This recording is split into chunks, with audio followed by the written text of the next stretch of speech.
Simple unit cell. Simple unit cell is primitive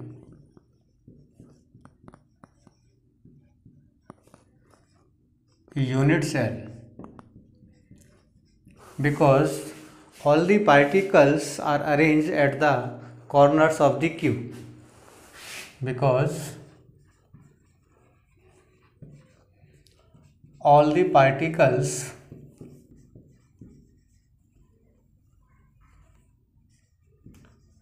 are arranged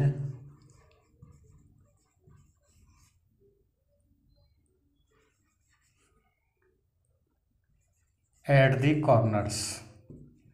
सभी particles corners पर arrange होंगे। 8 corners होते हैं क्यूब के। एक डायग्राम दिखा रहा हूं मैं इसका।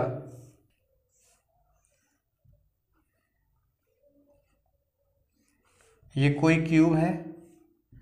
इस क्यूब में ये 8 कॉर्नर्स रिप्रेजेंट कर रहा हूं और इन 8 कॉर्नर्स पर जो कंस्टिट्यूएंट पार्टिकल्स हैं वो क्या होते हैं, अरेंज होते हैं।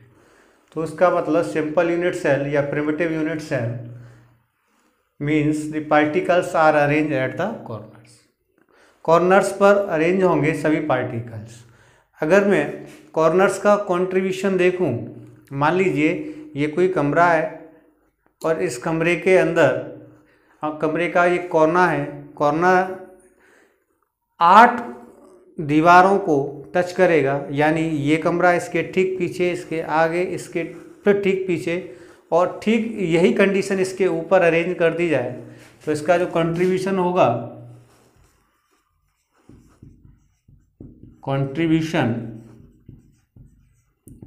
ऑफ ईच कॉर्नर्स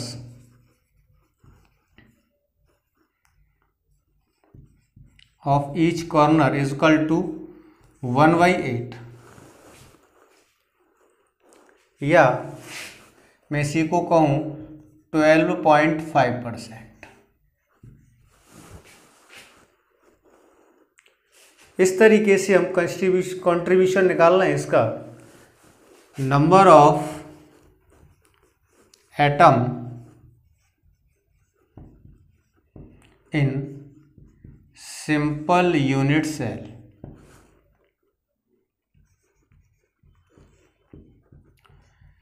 देखें, इसमें टोटल 8 कॉर्नर्स हैं और हर कॉर्नर्स का जो कंट्रीब्यूशन है वो 1/8। तो नंबर ऑफ एटम, या मैं इसको कहूं इफेक्टिव एटम जिसको रिप्रेजेंट करते हैं जेड से, इज इक्वल टू कितना हो जाएगा, 1। तो सिंपल यूनिट सेल को हमने देखा कि केवल पार्टिकल्स कोने पर अरेंज होंगे। अब स्ट्रक्चर को देखने से ऑब्जर्व होता है कि ये पार्टिकल्स दूर हैं। एक्चुअली ऐसा है नहीं। इसकी स्ट्रक्चर को ज़रा देखें। ये मान लीजिए मैंने 4 वॉल हैं आपस में जॉइंट कर दी हैं। इसी तरीके से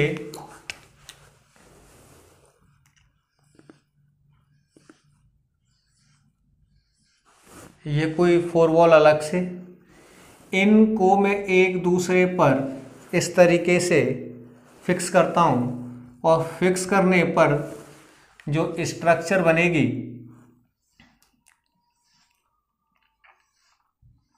वो कुछ इस तरीके से होगी।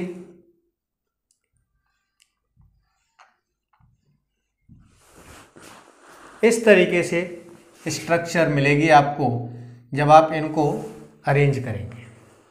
तो इसका मतलब क्या हुआ, यहाँ से यहाँ तक जो डिस्टेंस है उसे बोलते हैं हम ए, यानी a is equal to edge length.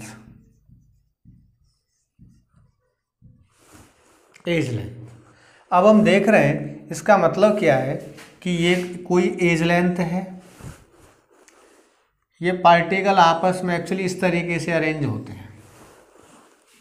अगर मैं कहूँ यहाँ से यहाँ तक इसकी जो रेडियस है वो r है इसकी जो रेडियस दूसरे की भी आर है, तो कितना हो जाएगा ए इज इक्वल टू 2r। यानी ये पार्टिकल्स ये है, मैं इस यहाँ दिखा रहा हूँ, ए इज इक्वल टू कितना है 2r। अब इसमें एक पार्ट और है, कोऑर्डिनेशन नंबर,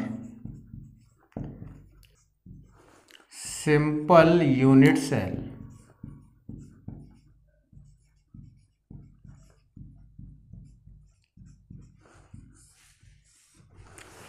कोऑर्डिनेशन नंबर का मतलब होता है कि एक पार्टिकल्स कितने पार्टिकल्स को टच कर रहा है। मान लीजिए इसकी स्ट्रक्चर जब हम ऑब्जर्व करते हैं,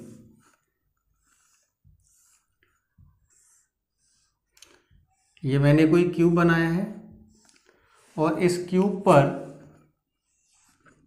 8 पार्टिकल्स अरेंज कर रहा हूं, यानी simple unit cell.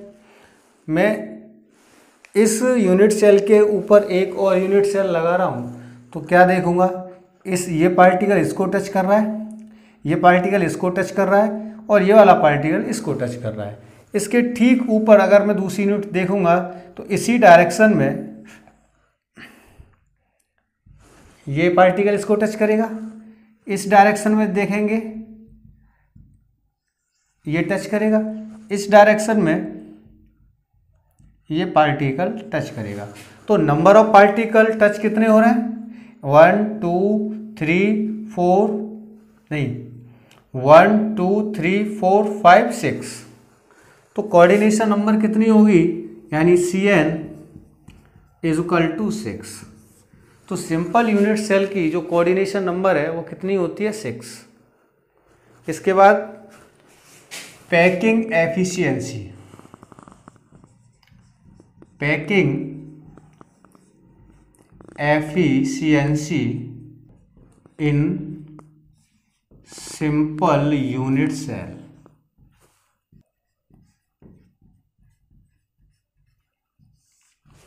C is the percentage of total space, total space यानी total space filled by the particles, filled by the particles। यानी अगर मैं इस क्यूब को देखूं, इस क्यूब में कितना स्पेस पार्टिकल्स के द्वारा कवर्ड है, that is called packing efficiency. Packing efficiency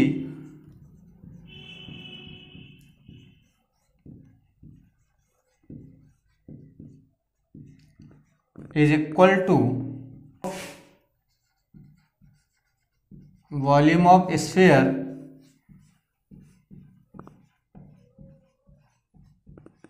इन या volume of spheres in unit cell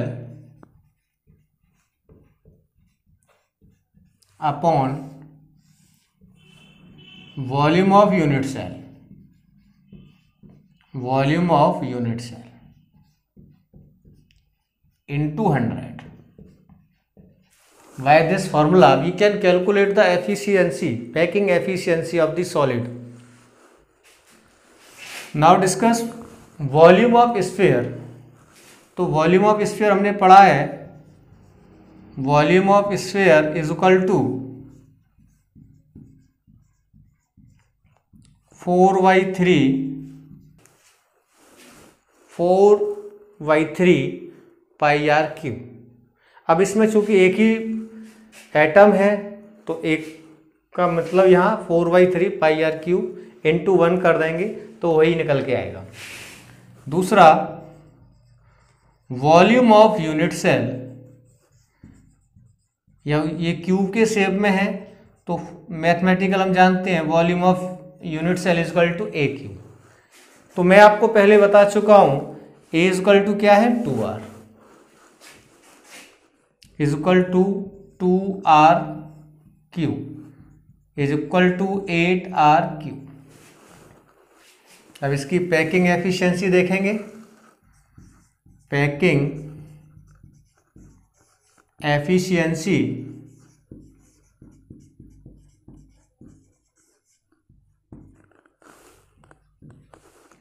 equal to volume of sphere in unit cell 4/3 πr³ upon volume of unit cell 8r³ into 100। r³ से r³ cancel, 4 से 2 times 8 यानी π/6 into 100। जब आप इसे calculate करेंगे तो ये आएगा 52.36 या मैं से कहूँ 52.4%। यानी सिंपल यूनिट सेल के अंदर जो पैकिंग है वो कितनी है 52.4, यानी पार्टिकल्स ये जो दिख रहे हैं आपस में, पार्टिकल्स जो दिख रहे हैं टाइप्ड हैं वो कितने हैं 52.4। तो इसके अंदर जो स्पेस होगा यानी 100 माइनस 52.4 इज इक्वल टू 47.6%। तो इस पैकिंग एफिशिएंसी से हमने क्या देखा कि जो सिंपल यूनिट सेल के जो पार्टिकल्स हैं यूनिट सेल में 52.4% में टाइटली पैक्ड हैं और इनके बीच में जो स्पेस है वो 47.6 है।